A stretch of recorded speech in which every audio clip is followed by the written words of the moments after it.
Hello and welcome to the first Northampton Herald and Post sports podcast.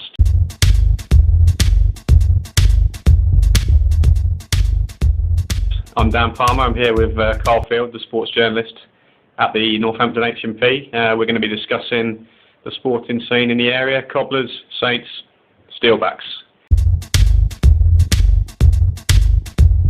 I thought we'd kick off with the Cobblers, and not looking too good down at Sixfields at the moment. It's only a few weeks really since that Wembley final back in May, so not too long. Just 90 minutes away from League One. Then we're now in the bottom two of League Two. What's been going on? Why is it not started well down there? Well, it certainly feels like a few weeks down, but it's probably a few months now, actually. Months, weeks, in real terms. It obviously does, but like I say, when you look at it, it was only 9 games ago, really. Yeah. But they're coming to the season and lost 6 of their first 9, and only won once in that 9, which is really taken a lot of people by surprise, because Cobblers obviously tipped to be up there again this season, and it just hasn't happened for them so far.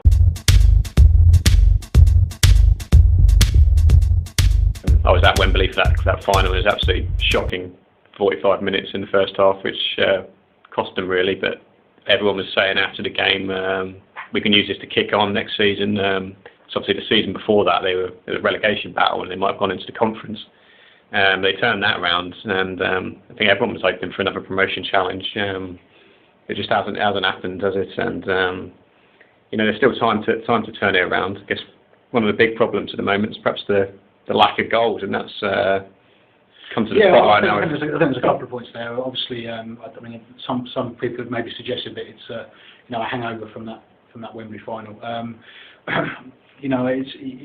suppose you can make arguments for both. They haven't started the season well, and obviously, it does happen that the sides who lose in playoff finals and even semi-finals do struggle the season after, particularly early on, and that has happened. But obviously you've got to remember there's a lot of new players in the team this season, and obviously the key thing is he's tried to, the Eddie Griffith, the manager, has tried to really sort of change the style of play from the Northampton last season and probably the season before.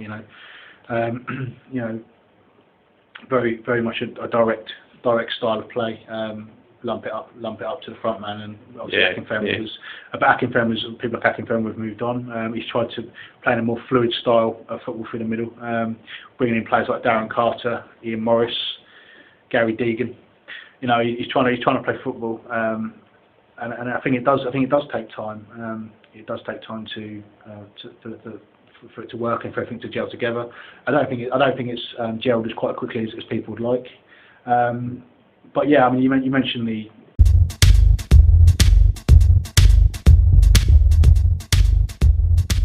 goals, and that is a massive issue. They're not scoring enough goals. Now we've lost Jacob Blythe as well. He's Jacob, 21-year-old striker on loan from Leicester.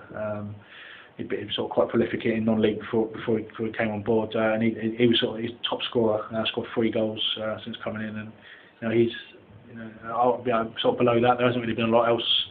O'Donovan's got a couple. Platt's got 1, and other than I think Gary Deegan scored 1. But other than that, there hasn't been any goals at all from anywhere. And obviously, I think part of the problem is that if you look at their defeats, particularly at home, they've won 1. Drawn 2 and lost 2, and those 2 defeats against Torquay and Exeter. They shouldn't have lost those games. They were. They battered both teams, and they should have been out of sight. 1-0 up for a Jacob Blythe goal both times, and should have been out of sight before they lost those games. And I think for me that's the key thing. That's the worry that if they are short in any area, it's a recognised goal scorer, because in my opinion, I don't think that as good a players as Roy O'Donovan and Clive Platt are, I don't think they're the sort of players that are going to get you 20, 25, even 30 goals in a season, which is really what you need, and that's why they are short. Yeah, absolutely. I mentioned to a Cobblers fan about Blythe when I heard the news, and his reaction is not really broadcastable on a family podcast such as this one. But that's how critical it is really at the moment. Like you say, I think at this level, especially, you need that prolific marksman to get 20 goals to fire him into the league, and it must be annoying for Cobblers fans to see how well Bradford have started in League One. It's just gone in different directions really. They've taken to a higher level like a duck to water, and Cobblers are going in the other direction. So yeah, tough times for Boothroyd. I think it's going to. Yeah, I mean, particularly after the defeat at Mansfield. I myself, after the game, because Eddie Boothroyd was obviously visibly quite angry after that. He wasn't backwards and coming forwards in telling us how angry he was. He had the players in at 7 o'clock the following morning. I'm sure they were appreciative of that. I put sort of question out on Twitter after that, and I just basically saying, trying to get a sort of a feel of the opinion, and is Eddie Boothroyd still the right manager for Northampton Town?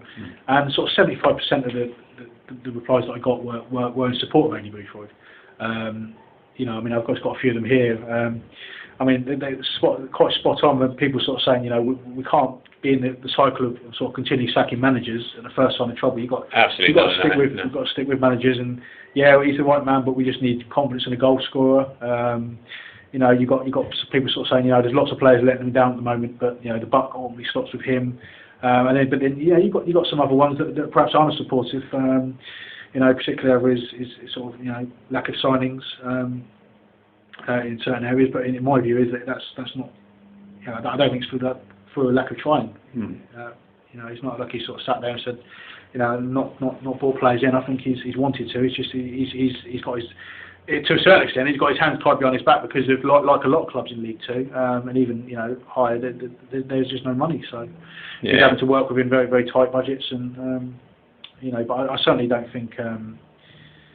I don't think getting. I don't think sacking Eddie Boothroyd at this stage would do anything at all for Northampton Town. In fact, I think it would only make the situation worse. Yeah, absolutely. I think you can't really build anything on shifting sands. But football fans are famously impatient, aren't they? The results don't start coming. I think a lot of the Cobblers fans. They'll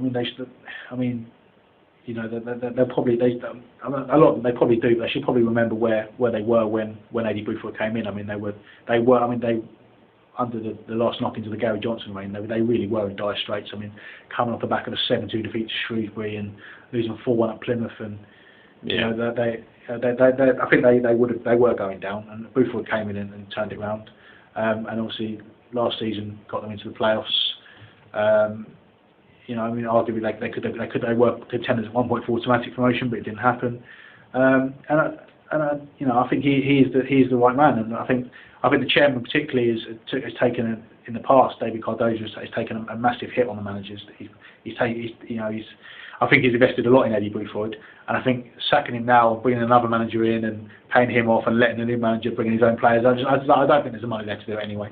And I don't think it'll be the right move. Even in his programme notes on Saturday, David Cardozo sort of was in his programme notes was sort of very much sort of pointing his finger at the players as well. Sort of saying, there's players who are earning good money, more than they would do at some other clubs at this level, and they need to justify themselves with their performances. And I think the players should probably read that and sort of take a note, really.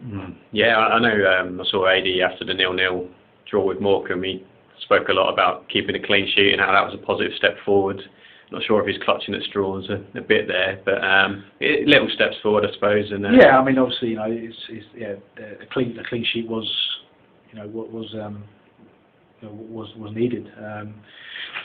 But in my view, as I said to you earlier, Dan, there's been time. I still actually think that it's not quite as bad as it's not quite as bad as it's being made out to be. They are going to give someone a good idea very soon, particularly at Sixfields. Like I say, those 2 defeats against Torquay and Exeter should have been Cobblers wins. There's another 6 points. So that already takes you up to 11 points. And then obviously they're away from home. Obviously they've had a lot of. They're 4 defeats and they haven't scored, but they've had a man sent off in I think 3 out of their 4 league games. Astonishing record. And a couple of those have been perhaps unfortunate, and but it's I think it's a matter of time. But the key thing for me from this is I think they brought in obviously Paul Reed and back to the club in defence. Got a standing ovation as well. Yeah, that's a massive signing for them. They're massively missing Kelvin Langreid still. You can make excuses about it. Not all clubs have got injuries, but he's the captain, he's a centre half. He got 8 goals last season. Yeah. From the fact, and you can't put a price on that. They need to start. They need to start winning games. And I think they need contributions from all over the pitch in terms of goals. But more importantly, I think they need a recognised striker in there, because they're creating lots of chances and not putting them away. I think Adi Bridgewood said this week that he's looking sort of particularly with injury to Jacob. Yeah. Clive Platt's now picked up a thigh injury as well. So only really leaves Roy O'Donovan. You've got sort of JJ Hooper and and Ivan Toney, but they're very young, and I think Adi Bridgewood is looking sort of towards the out of contract market and the loan market, so you can bring in. But I think he's constrained by budgets. I think another player they're missing is Luke Guttridge, who left the club to join Luton in the summer. He actually dropped down a league, and he's doing really well down there. It's not they need some wins quickly, and if they do get 2 or 3 wins, then we won't be talking like this anymore, will we? No, I don't think so. But it's interesting you mentioned that, because on the subject of like Luke Guttridge and even Luke Guttridge, he was offered a deal by the club staying in the summer. But I think AD has said that he would like to have kept him, but now he's actually quite pleased with the players he's got now. He thinks he's got a better squad this year. Yeah, that's an interesting comment. Even Ben Harding, who went to Torquay, and they brought in Ian Morris from Torquay, and they brought in obviously Darren Carter and Gary Deegan, who players who knows well. And I think AD's asked that question. Are they missing Luke Guttridge? Are they missing Ben Harding? But he's quite adamant that they aren't, and it's just a matter of time, and it will turn. And he's confident that when it does, they'll be winning 3, 4, 5 games on the spin, putting an unbeaten one together. And I am still of the opinion that they will be up there at the end of the season. But remains to be seen. So. Yeah. Well, we should move on now. But some tough games for the Cobblers. Starting with AFC Wimbledon on Saturday, who have almost done the opposite to Northampton. They only just stayed up last season, but they're in a playoff spot at the moment. And Oxford coming up as well. So another tough game. 2 tough games. But I think I'm probably quoting Adi Bridgewood when I say this, but I think I agree with him when they say they just need a scrappy, ugly 1-0 win off someone's backside. Because I think once they get that, particularly away from home, because it's been shocking their form. But once they get that, I think it will be only a matter of time before they start winning games. Fantastic. Let's move on to the rugby. And the Saints second in the Premiership at the moment, and they're off to Leicester Tigers at the weekend. That's obviously a repeat of the highly charged, controversial Premiership final between the two. Now it's going to be an interesting game, that one. A couple of players out for Leicester. And, yes, they've got obviously they are missing a couple of players. They're missing Manu Tulangui and Tom Croft. But it was interesting. I put that to Jim Mallender yesterday at the press conference, and he was sort of dismissed it really as a problem. He sort of probably really right pointing out that Leicester have got a massive squad of massively talented international players, and I think his history. You take one out, and the one who comes in will be just as good. It won't affect the team. It remains to be seen whether they will miss those players. But they've had a fantastic start, and obviously it's Leicester, and that in itself is makes it a very fascinating picture. It's a long time since Saints have got a win up there. 2007. 2007 is actually obviously before Jim Mallender's time. It's actually Jim Mallender came in 2007. It was before his time, so he's looking for his first league win up there. And I think it'd be massive if they were to get the win. If they were to get one up there, I think it would be massive psychologically going forward. But then at the same time, as Jim has rightly pointed out, I think if they do lose up there, then I think it won't define the season. Yeah, I wonder what Mallender's thinking. Obviously, the final dominated by Dylan Hartley's red cards. He must be wondering what might have been if we had stayed at full strength for that game.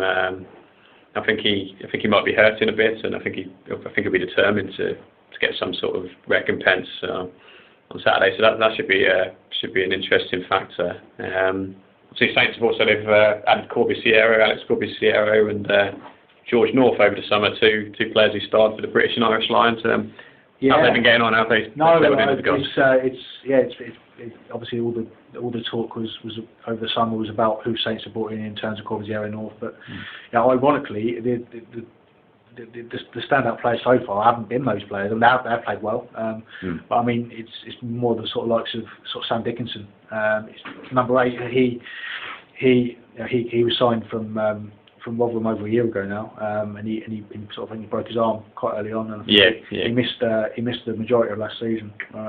Came back, we'd ruined his first season, so he came back for Wanderers game, had a spell at Moseley in the Championship, and he's really come back in pre-season. He's really put his hand up, and his performance, particularly against Exeter on the opening day, and then the other night against Sale. I mean, it was a colossal, and it was, and players like Dickinson, even sort of. Lee Dixon at number 9.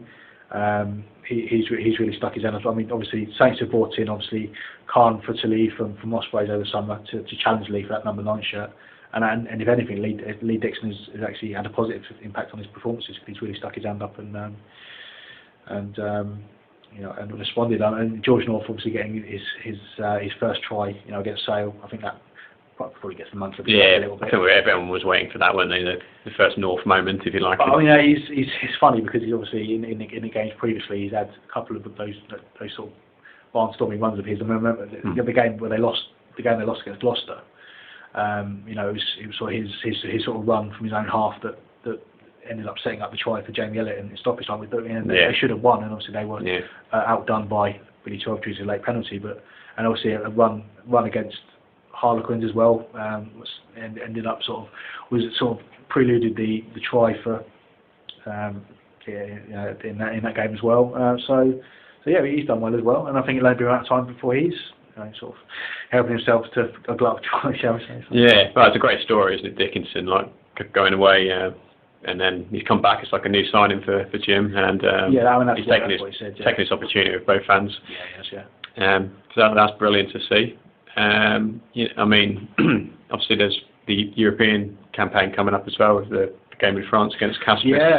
Saints. I mean, obviously, it's quite a challenging period coming up now for Saints. Obviously, they've got the Leicester game Saturday, and then obviously we've got Castres and Ospreys in the Heineken Cup, and then straight into Saracen. So obviously they're new into the internationals, and players obviously being released for those, and I think it was important for Saints to get off to a good start, and they have done. And it's going to be interesting to see once we get into that sort of meaty part that we start to find out what they're made of as well. Yeah, I guess we'll have to watch this space on that one. I actually disagree with Jim Mallander. I think Tuilagi and Crofts missing is a big blow for Leicester, two of their key players. But we'll see come Saturday at Welford Road. Moving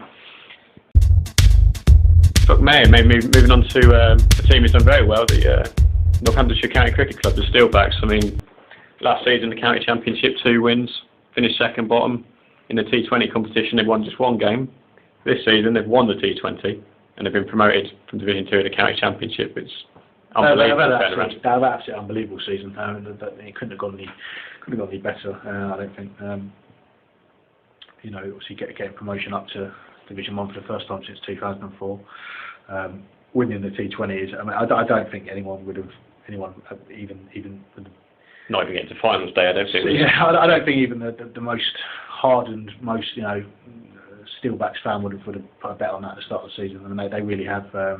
They really have had a great season, and it'll be interesting to see how they can carry on. I think David Ripley's since taking over as coach, really sort of galvanised the whole club. I think Alex Wakely said as much, captain in the T20, said as much after the T20 that he's really had a positive impact on everyone at the club, and there's a real feel-good factor around the club now, and they've got a good young squad, and obviously players like David Willey, who's had he's been unbelievable this season. Obviously Alex Wakely, and they're only going to go from strength to strength. Well, Ripley's been phenomenal. I remember speaking to him and reading about some of his methods before the start of the season, and he was doing things like getting a team to play Sabutio cricket to work on their fielding and all sorts of stuff. But whatever he's done has worked. Cause when you have a season like they did 2 years ago at the bottom, basically of both leagues, you expect maybe mid-table-ish, just winning a few more games as improvement. But to go on again and actually win the silverware Edgbaston and David Willey was. Sorry, not David Willey. David Ripley. He said, even prior to finals day, that they hadn't even dreamed themselves of getting to that far. I mean, they said that their targets this year obviously were the main target was getting promotion, so they've achieved that. But just a basic improvement in their white ball cricket, which is that they've done that. Yeah, it's amazing that they've done it in a 4-day format and a 20-over format. So it's like chalk and cheese, isn't it? And they've excelled with the long format of the game and the shorter format as well. I think that David Willey, someone we've mentioned, his performance particularly in the T20 final was just absolutely majestic. Bat, ball in the field. He's just signed a new contract, hasn't he, as well? So yeah, I mean that's probably the biggest. I think the biggest coup so far is that him signing a new 3-year contract and keeping him there, because if that bloke isn't playing international cricket, particularly at one-day level in 3 years' time, I'll be stunned. His performance in the T20 final against Surrey was probably the best T20 performance I've ever seen live. Obviously taking a hat-trick to win it. I mean, scoring up, I think it was like 50 off 19 balls and 60 off 27 before he got out, and a couple of catches and run out. It was unbelievable. It really was. I think then he took it on into the. He's been sort of consistently good in the 4-day game as well. Obviously, he's been called up to play for the Lions, and he's going from strength to strength there. He's caught the eye of the selectors, and he's been terrific all season really. So. Well, thanks very much, Carl. I think I'm going to wrap it up there. If you'd like to follow us on Twitter, we're at Northants Sports, and I think you've got your own yes, Twitter address. Carlfield _. And you can also log on to the web. Follow. Yeah, give them a follow. Yeah. Just also like to mention our new. That's right. Our new web. Our new thing we've got on the web now. We're doing in partnership with the Northampton Town Football Club and Northampton Aldi. We are running the voting for the Northampton Aldi Player of the Month competition each and every month. So if you fancy winning, a couple of tickets to a Cobblers game, I think Aldi are running a prize as well that you win. There's some teddy bear, isn't it? An Aldi bear, yes, quite a nice prize as well. So if you fancy going on and winning one of those, go onto our website now, and you can actually vote now for September's Player of the Month. Obviously, it's been a tough month for the Cobblers, but I'm sure there's a couple of players that stood out. Jacob Blythe particularly. So you go on and vote, and you could win. So the website northampton-news-hp.co.uk. Thanks for listening, and we will see you again soon. Cheers now. Bye. Cheers. Bye.